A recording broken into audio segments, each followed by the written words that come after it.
everyone, Parneet Kaur here from Plus 2 Commerce Shri Harkrishan Public School, Taran. Today I am here to share some views on Father's Day, to feel the father special. First of all, I want to be thankful to our Educational Minister, Mr. Vijay Indra Singla, and my respectful Principal Ma'am, Ms. Ranjit Kaur Bhatia, and our respectful teachers, who gave us opportunity to share these messages. To the men who taught us how to face challenges and take steps in our life, we want you to know that you are very special for us. We are very grateful to have you as a father.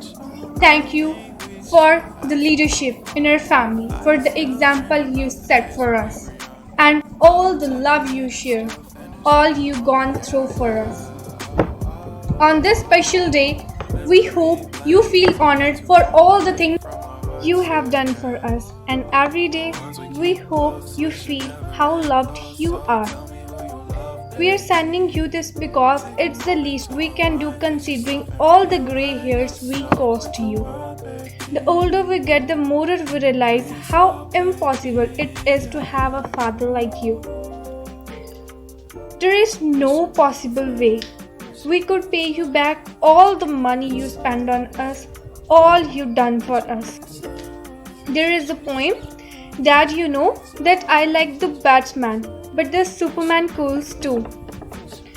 But I really don't need them as long as I have fun.